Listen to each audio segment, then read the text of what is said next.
我们世界各地的莲友们，大家早上好，阿弥陀佛。因为时间比较短暂了，所以师父没有办法详细给各位大家做一番介绍跟报告。那么现在呢，我利用短短的时间来讲一个，这个是我经常提醒你们的，有些信徒也问我，那么我们借这个机会给他做一个明确的回答。我们很多人呢，对祖先要慎终追远，就用杀生来祭拜，这个呢是损人又损己呀。那么大藏经里面呢，有记载着一段内容，说佛陀呢跟他的弟子阿难在河边散步行走的时候，看见呢有500个恶鬼啊，一边走路呢，一边就唱着歌，欢天喜地的，开心无比啊。阿难就问佛陀说：“这是什么原因呢？”佛陀就说：“这500个恶鬼的子孙呢，正在替他们修福啊。”所谓修福，就是在修善了，帮他们做阳间的很多功德。这些恶鬼就快要解脱苦海了，所以他们唱歌跳舞，表示开心高兴啊。那么佛陀呢，他们师徒2个人就沿着河边再往前走，竟然看到好几百个恶鬼啊，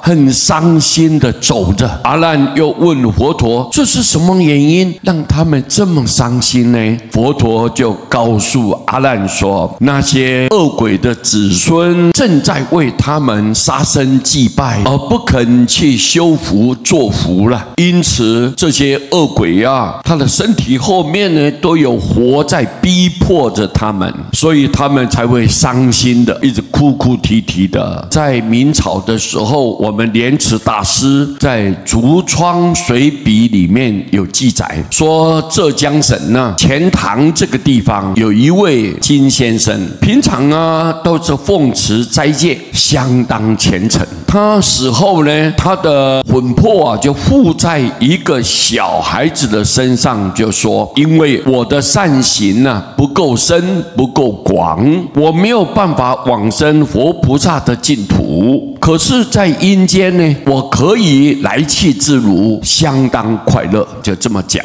有一天，他的神魂又附在那位孩子的身上，非常愤怒的苛责他的妻子说：“你为什么要杀鸡来祭拜我呢？因为你的杀生使我现在无论走到哪里，背后总是有阴间的官吏啊，随在我后头看管着我，所以我呢没有办法像从前那么自由了。”各位，你看我们世俗的人呢，不明白这个道理，以为祭拜的时候多准备一些丰盛的酒肉就可以光耀祖先，他却不知道这样做反而害了他们的祖先。我曾经也跟各位报告，我母亲呢生病，我爸爸就杀了2条鳗鱼啊，为了要补我妈妈的身体。没想到从那一次吃过之后，1个礼拜他喝什么水都没有用，胸腔这个地方啊热得要命，口干舌燥啊。后来我不知道这什么原因，我就请我师兄有阴阳眼帮他查一查到底是什么造成的。结果发现到我师兄直截了当的就告诉我说：“你母亲身上有2条白色的光，这样游来游去，原来是那2条鳗鱼，她被杀了，被吃了以后，心里面充满着仇恨，非常非常的不甘愿，结果找我母亲算账来了。当时我知道这个原因呢，马上就叫我母亲跪下来磕头忏悔，然后我在旁边就哀求，希望对方这2条鳗鱼能够原谅宽恕。最后呢，